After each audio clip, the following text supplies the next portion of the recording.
I'm not going to stand up here very long. I feel like I'm following Adolph Rupp in a sense, if we continue the basketball metaphor. Talked about my conversion experience.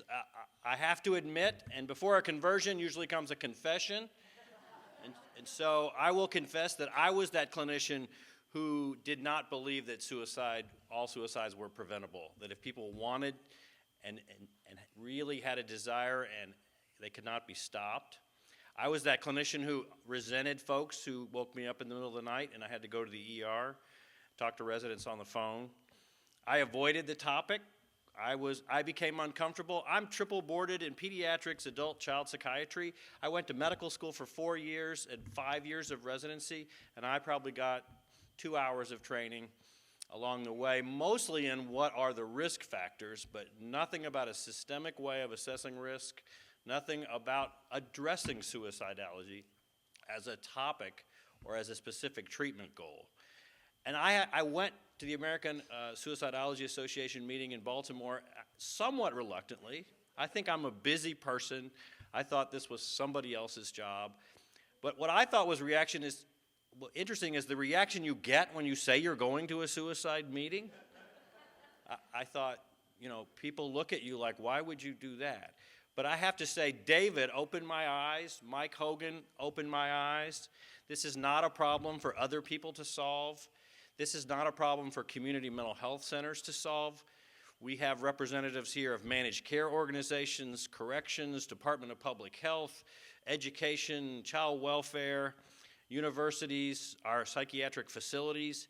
This is something that, unless we all leave here converted, and then we go out and convert others, we're going to continue to, I think, spin our wheels and see our statistics stay the same. The first thing you're supposed to do as a state is have a statewide suicide prevention coordinator. We do that. We think we do that well.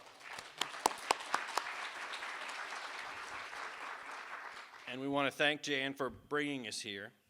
I think I'm supposed to create a sense of urgency, but I don't know how I can do that any more than David did. But in your packets, there are some Kentucky-specific numbers.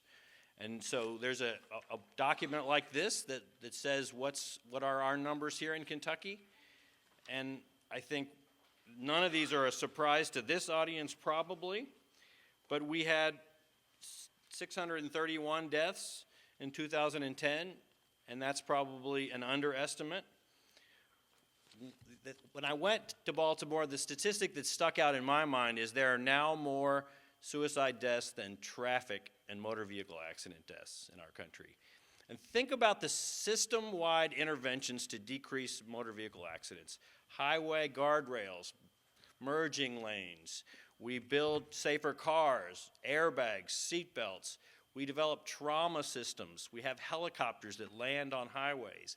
The amount of resources that's gone into decreasing traffic accidents is such that it's incomparable, I think, in terms of the attention that we as a society, as a healthcare system, as a government have applied in this area of suicide prevention. So I'm speaking to the choir here, but you as the leaders have to leave here ready to say, this is not I like that word, bolt on. This is not something else somebody's asking you to do in addition to managed care and CPT codes and crisis stabilization and assertive community treatment.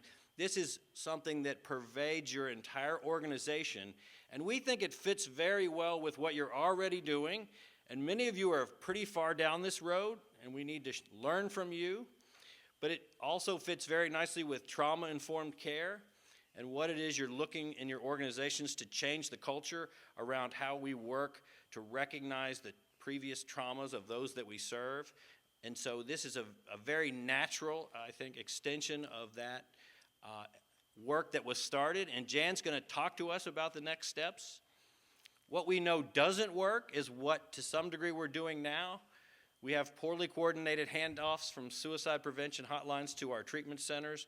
We have poorly coordinated handoff from primary care to behavioral health, from emergency departments to behavioral health. Our facilities don't do a great job handing off folks who've attempted and are in pain and have a history of suicidal ideation back to the community. We have so many gaps in our system that we really do need to look at this from a systemic approach. So I will just leave you with a sense of urgency that I have. I want to work with you. I honestly think the behavioral health professionals and the psychiatrists are going to be some of the biggest challenges we have, because my peers don't like to talk about suicide. They think it represents failure. They say, why would we want to know that number? Because that number might lead us to be sued. That number might, demoralize our staff. We have got to get past that. So these numbers that you have are for you. There's no attempt to assign any blame. I'll bet most of you looked at that and said, how do I compare? Am I looking, is this going to make me? That's not what this is here for.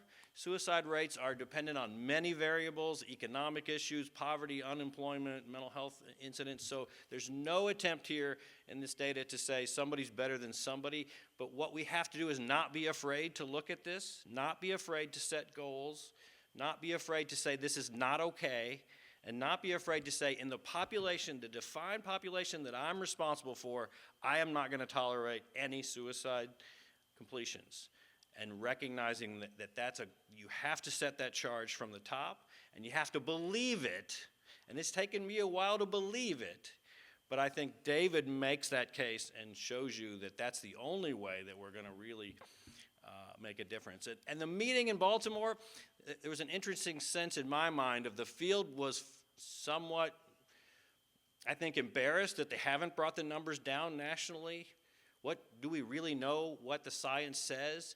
But at this recent meeting, what I saw is very specific roadmaps, very specific evidence-based assessments, and now even interventions that target suicidality or suicidal intent as the symptom. That just never really occurred to me. I treat depression, bipolar, OCD, I treat all kinds of things, but I don't treat suicidal impulses and suicidal behavior. But there are now tools, very simple things.